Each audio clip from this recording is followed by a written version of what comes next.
Watch this.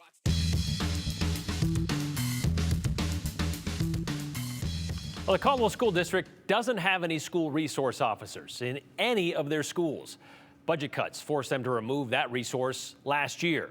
Their Band-Aid? Hiring an armed private security firm for less money. Not their long-term solution. Well, I should say now their long-term solution seems to be creating their own campus police department, something that would give them more control over things like costs and schedules. Aspen Shumpert has more on how that might work. A first-of-its-kind idea for the state of Idaho. Big difference between school district police and the city police, right, is ownership. You as the board and Dr. French will have complete control over them. The Caldwell School District is now floating the idea of creating its own police department. Other school districts in Florida and Texas have school district police departments. The idea comes after the school district had 0 school resource officers present this school year. Officers that were contracted Caldwell police officers providing security in schools. Unfortunately, our supplemental levy failed in the May 2024 election. Some of that funding was used for school safety for our SROs. So with the failure of that, we had to seek other options. Jessica Watts, a spokesperson for the school district, says after cutting the 4 school resource officers, the district hired Eagle Eye Security to provide 3 armed security officers for the district. Armed security right now, they aren't police officers, so they can't enforce the law. So with the potential of having a school district police department or SROs, they are able to enforce the law. Having its own district officers could also provide more guaranteed presence. The thing that's always concerned me about the SROs from Caldwell Police Department was looking back at how many times they were not present. And yet we were paying pretty large amounts contract, and they weren't on school property. The school district last year secured a $265,000 state grant budgeted to pay for a school resource officer to return to Caldwell schools starting January of this year through 2027. That requires approval from the district and the city, and that wasn't able to come to fruition this year. Watts says she wasn't part of those conversations, but the delay was brought up in a February Caldwell City Council meeting. We just want to make sure, obviously, that the kids are safe, and to do that, we have to make sure we're all on the same page. If there's people in there that are armed, carrying guns, and our police officers aren't really aware of who they may be, when they see a person with a gun and they don't know who they are, they're going to think that they are on the wrong side of the team. And so we just want to make sure that those individuals are safe, and then also that could put kids in the crossfire. And so we just want to make sure that that's very clean. We haven't been able to get to that point yet. Councilmember Brad Doty also expressed concerns. The head security guard there is hypercritical of this council and the decisions we make, which would then maybe, if my children went there, would cause me some huge concern. So in addition to what you've already said, I don't need to reiterate that, but we also can't have a head security guard that questions how this council is operating. Watts says the idea for a school police department is still in its initial phase, so the future remains unknown. If the board would like to move forward with this idea, we would obviously, seek all options. With this idea, again, still being in very initial phases, details like cost to get this started, the size of the unit are unknown right now. Watts says all of that would be discovered if the board asked to pursue this further. We did reach out to the Caldwell mayor for further explanation on the delays with the SRO contract. He says, in part, quote, multiple factors contributed to this extended timeline, and that, quote, while differences in perspective are a natural part of governance, my focus as mayor is to ensure the best outcome for students. I do not allow personal feelings or disagreements among other agencies to determine the decisions I make. Now, the school district tells me that they should be getting 2 school resource officers from the Caldwell Police Department in place for school next year. Those contracts have not been approved yet, so still up in the air, but that is the plan. So just 2 coming down from 4 or 5 that they had previously. Yep, and 1 will be covered by this grant money that they got from the state that is going to be in for until 2027. The other is getting paid for with help from the levy that passed. I know you mentioned there are a lot of questions unanswered, but there are so many questions with this. I know. Like how you would be able to make a police department in your school district You have to pay for post-training, all that You kind of do? stuff. Yep. Salaries would be comparable to a police department in the Treasure Valley. Yeah. You would think they would sustain them. Maybe a positive that they get to kind of set what that looks like instead of experiencing extended and higher SRO costs going up each year. Right. I think they were paying, what, $300,000 a year Yep. for those 4 previously. Yep. And the Caldwell Police Department, I think, makes about $79,000 a year for an Yep. officer starting on average. So we have to kind of weigh all that kind of stuff. All right. Definitely. A lot of steps before that actually happens. Yes. Thanks, Aspen. Well, most people who own a winery are passionate about, of course, the grapes and the kinds of wine that they do create. In Wilder, though, there's a winemaker whose passion started with fries, French fries, and a drive-through. As Hunter Funk explains, it turns out the same principles used to run a burger empire across the Treasure Valley can also build a vineyard. Who knew?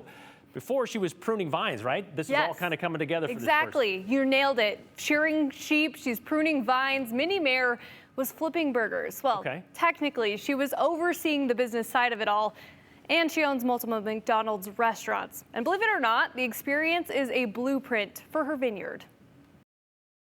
You will have gold standard fries and gold standard Big Macs, and your places will be gold standard clean, and you'll have gold standard customer service and product and everything. And that's how I kind of view my vineyard. It'll always be gold standard. She opened the winery in December 2019, and her golden standard doesn't stop at wine. Besides a live certified vineyard, she is salmon safe and bee friendly certified. She has beehives, one of which is shaped like a mini McDonald's. And after she saw the idea in Sweden, she thought, why not here? I'm always looking for something I can do. That's where the fundraisers come in. Anything I could do to help or to, do something unique and keep my mind focused on doing something positive. And her story doesn't end there. Coming up at 6, we're going to look at how sustainability meets sheep and how she was the first person in the United States to own 100% Kerry Hill sheep. Wow, she got her hands in kind of all kinds of things, or at least had them in all kinds of things. I feel like every time we talked, I was like, there's something else, and there's something else. And that's going to be what you're going to see at 6 o'clock. She is a champion. A real Renaissance woman. Yes. All right, thank you very much. I look forward to that. And remember, you can watch all of our Inside Ag stories. You can do those anytime, even right now at KTVB Plus. All you have to do to see those stories and anything else on KTVB Plus, download KTVB Plus on your TV, and you can watch for free.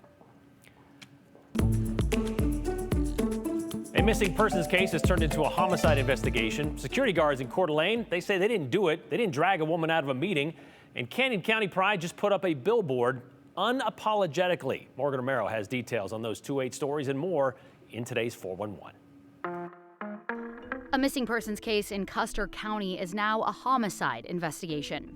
Yesterday, the Custer County Sheriff's Office arrested 55-year-old Alan Douglas Bruce of Chalice on charges of murder and felony destruction of evidence in connection to the death of 47-year-old Patrick Shelton from Chalice. Authorities say Shelton was last seen on May 8th in the Chalice area and was reported missing 2 days later. Police did not say what led them to believe this is a homicide. The private security guards who were charged with dragging a woman out of a Coeur d'Alene legislative town hall in February have pleaded not guilty to multiple charges.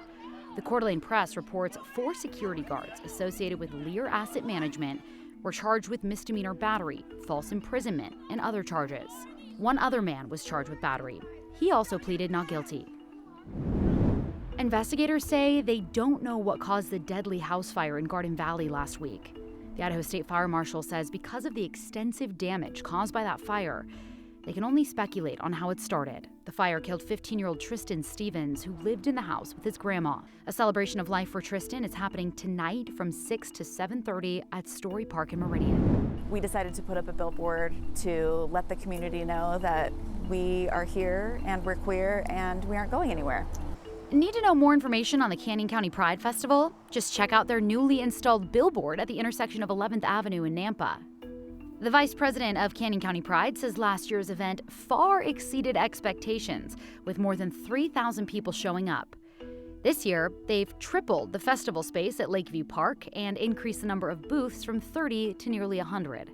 The expanded festival will take place on June 8th from 10 a.m. till 8 p.m. They say all are welcome.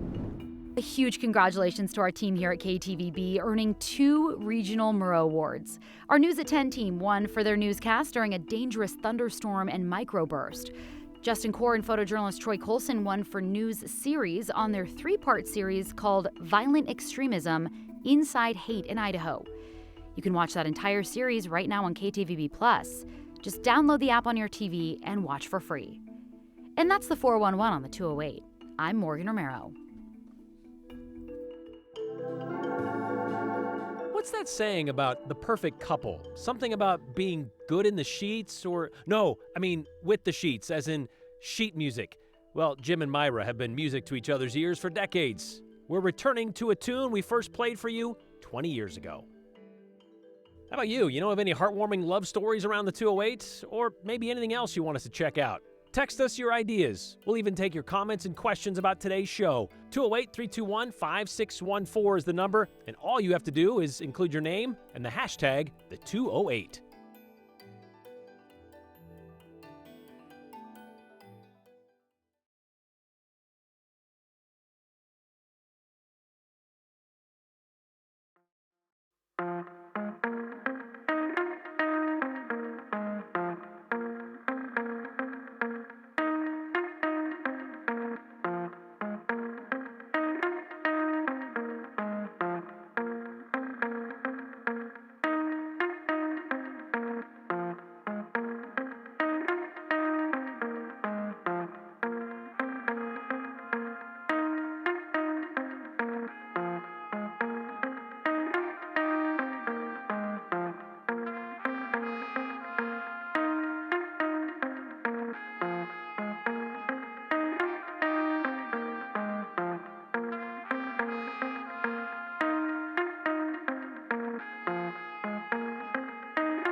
You know, many people take a music class to, learn a new instrument or as a way to meet new people. For many, it's both.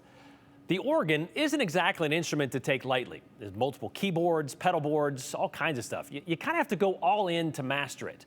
Well, 20 years ago, one Treasure Valley couple learned all about going all in and turned a weekly class into a lifelong commitment. It's today's 208 Redial. How did you get along with your song, Let Me Call You Sweetheart? To learn how to play the organ, it takes a certain love of music. If you don't have that, you're not going anywhere in this class. At Dunkley Music, What count are we going to start on in the first measure? the love for the organ class can be contagious. We have about 15 classes and about 205 students.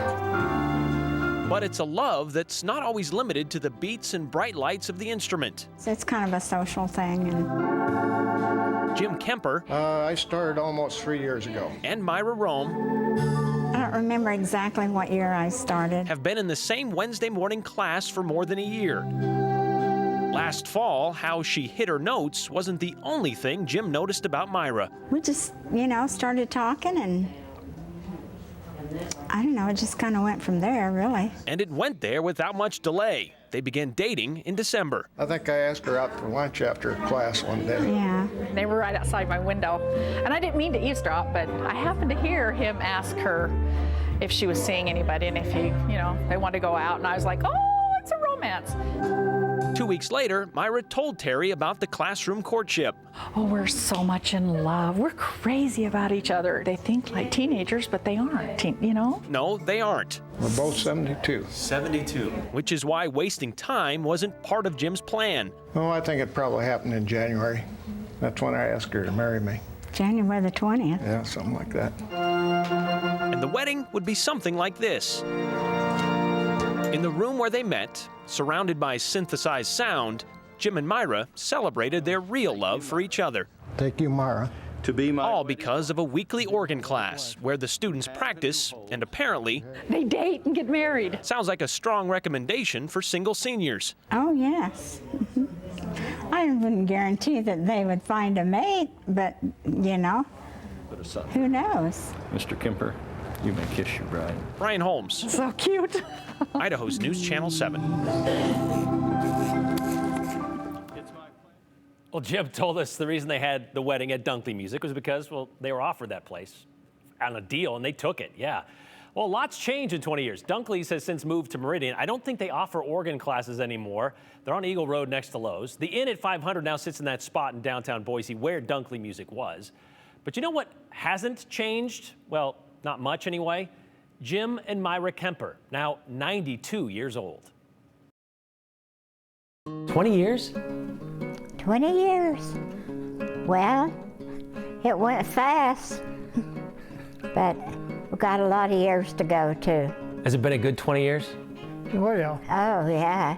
He's a good one. I know some of those people, I told them I was getting married, and they said, what are you getting married for? Why don't you just shack up, you know? I said, no, I don't want to do that. I'm not wanting to shack up. I want the real thing. Why are you in such a hurry? And I said, well, hey, I'm 72 years old. I don't know how much time I got left. Yeah. What's been the best thing about these last 20 years? We just being happy together. Yeah.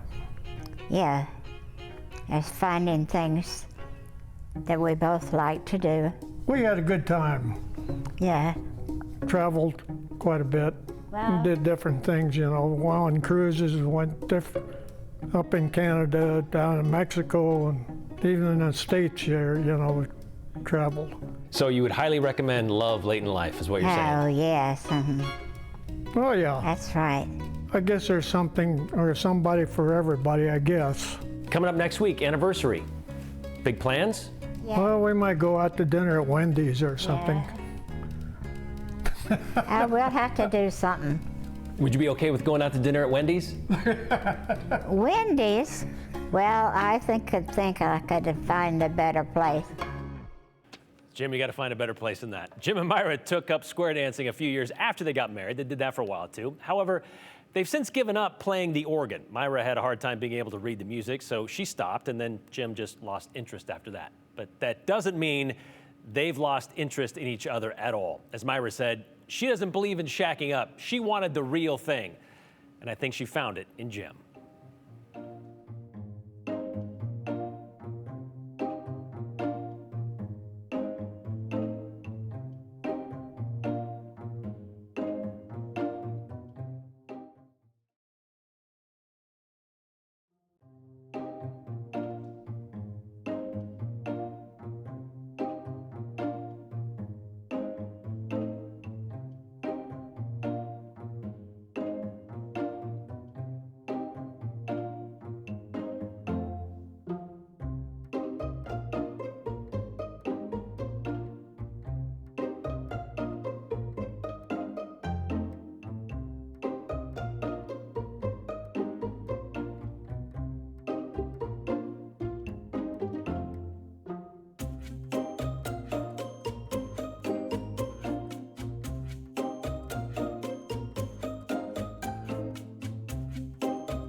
And all those photos. And hey, if you love a good stormy night, some of these views might look lovely to you as well. Look at these dark, ominous skies on Skycam 7. This is looking off towards the west. In Boise right now, we're at 58 degrees, warming up slowly from the last couple of hours because we have sunshine over parts of Boise right now. But this is what we're seeing, creating those dark, stormy skies. It's a pretty spicy evening across the region. We're seeing scattered showers and thunderstorms circling the Treasure Valley. But right now, west of Boise, right outside of Melba, between Melba and Nampa, we have some lightning strikes, pretty good storm developing there. A pocket of heavy rain right outside. I think this is the Parma area there. So we are seeing some rain coming through. All of this today moving from north to south if you're trying to track the direction of the storm. So this storm is not going to move into Boise, but I won't rule out the possibility of a few spot showers across the Boise area this evening, potentially coming and going through sunset. Some rumbles of thunder, lightning strikes, quick bursts of rain, all possible through sunset tonight. Then we will slowly start seeing things drying out, maybe clearing up a little bit tomorrow, but we're not out of the woods completely tomorrow with the showers and storms, as this low pressure center creating our active weather today is going to continue drifting eastward. So we'll be on the back side of that system tomorrow. So our takeaways for your Wednesday: pop-up showers and storms still possible, favoring the morning hours for most places, but still possible. Cool, blustery winds will persist. This has been a headline for the last couple of days and will continue to be a nuisance for the next several days. The sun will come and go tomorrow, and temperatures will warm up by maybe 4 to 5 degrees. So a bit more enjoyable tomorrow, though again, that wind will keep a chill in the air through most of our day. So here's that big picture weather setup. The axis of this low pressure right over southern Idaho right now. So we're seeing a lot of energy in the atmosphere and plenty of moisture. That's what's triggering those storms and showers out there. This will drift eastward tomorrow, so we'll be on the back side of it. All the precipitation moves out on Thursday. That will allow a brief ridge of high pressure to build in. Won't really boost our temperatures much, but it will bring in sunnier, drier conditions ahead of another round of storms that looks likely for the weekend. Tomorrow will be another windy one for the Magic Valley. Scattered showers off and on for Twin Falls, highs in the upper 50s to right around 60 degrees. Your Wednesday in the Central Mountains could be some snow showers above about 6,000 feet early tomorrow. We've already seen some light snow above that 7,000-foot mark this afternoon. 53 tomorrow for McCall with isolated showers, especially in the morning. Donnelly will hit 55, same with Cascade tomorrow. Lower Treasure Valley will see upper 60s with that sunshine emerging, especially in the afternoon. Breezy winds will persist throughout the day tomorrow. We'll land at 67 in Boise, 65 in Mountain Home, starting off in the low 40s tomorrow morning. So another cool start. Grab the sweater or the jacket, and you may just keep it handy all day with that wind. We stay breezy but much more settled on Thursday. We hover in those mid 60s all the way into the start of the weekend. Breezy, blustery winds into next week with up and down temperatures.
All right, let's get to your comments. Scott B had something to say about Caldwell School District trying to create their own police department. And he says, it's like just empire building. It does not solve the problem, only creates more. Ask me how I know. So I did, and this is what Scott had to say. He said, because you have to deal with leadership positions, promotions, overtime work schedules, seniority, all the things that caused all the problems at Uvalde, which happened 3 years ago this month. They become complacent, they become more focused on promotional opportunities, they don't train, they don't do the work that's required, and the list goes on and on. So there are those options or those problems that you could come with creating your own police department. Don't you just love, says Carrie in Boise. Best story of the day. I have new role models and goals. I tell you, the highlight of my day was picking up the phone and calling the number I found on Google and having Myra answer the phone. She answered the phone, said, come on by and say hi, and it was just amazing to talk to them, so we enjoyed every minute of it, and thank you to them for doing that. Oh, my God, thanks for the story of Myra and Jim. I'm only 74, says Cecil and Meridian. By the way, so nice to see you again, says Joe and Nancy in Mountain Home. See, we're making connections again here on the 208. We'll see you tomorrow. Continue with us and watch free now on the KTVB Plus app everywhere you stream.